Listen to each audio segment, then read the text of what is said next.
دنیا کے اندر دو ہی وطن ہیں جو دین کے نام پہ بنے، دو ہی اسٹیٹ ہیں جو اسلام کے نام پر وجود میں آئیں.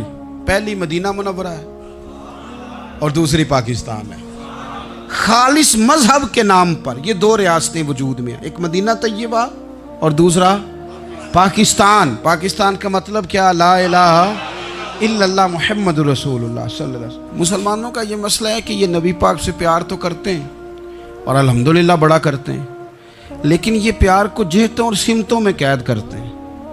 یعنی مسجد میں آ کے درود شریف پڑھتے وقت اگر حضور کے غلام ہوتے ہیں تو فیصلہ کرتے وقت اور اپنے حق میں فیصلہ سنتے وقت اس وقت بھی ہمیں نبی پاک کا ہی غلام ہونا چاہیے. ہمیں ووٹ لیتے وقت بھی حضور کے غلام اور ووٹ دیتے وقت بھی نبی پاک صلی اللہ علیہ وسلم کے غلام. جب تک نظام نافذ نہیں ہوتا، نظام، یورپ کو آپ کی نماز سے تکلیف ہی کوئی نہیں تو نماز پڑھنے کے لیے مسجدیں بنانے کی اجازت دیتے ہیں. قرآن پاک جتنا مرضی آپ وہاں پڑھیں وہ اجازت دیتے ہیں. آپ زکاتیں دیں جتنی مرضی، وہاں سے لوگ چندے اکٹھے کر کے یہاں نہیں لے آتے، کریں جو مرضی. ان کو آپ کی نہ نماز سے پریشانی ہے، نہ مسئلہ زکوٰۃ سے پریشانی ہے، نہ صوم و صلات سے مسئلہ ہے. ان کو تو مسئلہ یہ ہے کہ کچہری میں کہیں نبی پاک کا دین نہ آ جائے. ان کو تو مسئلہ یہ ہے کہ کہیں پارلیمنٹ میں حضور کا دین نہ آ جائے. دو قومی نظریے کیا ہیں اور نظریہ پاکستان کیا ہے جس کی بنیاد پر پاکستان بنا؟ بڑے ٹھنڈے دل سے میری بات کو سمجھیے گا.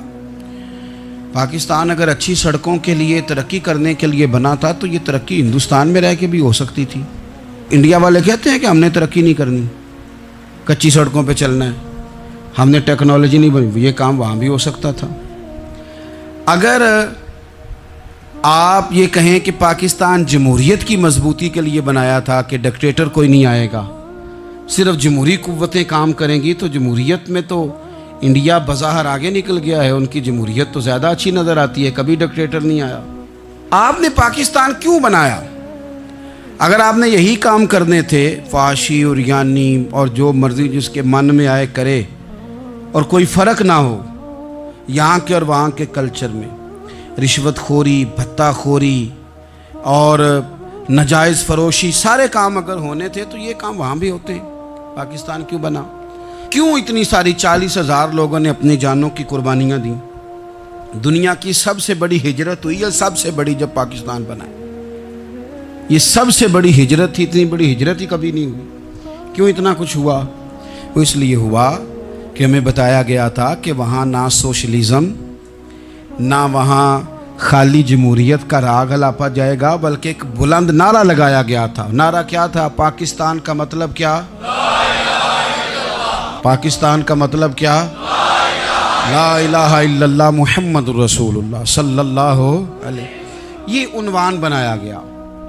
غریب آدمی کو بتایا گیا کہ جب پاکستان بنے گا تو وہاں حضور کا نظام نافذ ہوگا، جاگیردار کی اور غریب کی تفریق ختم ہوگی.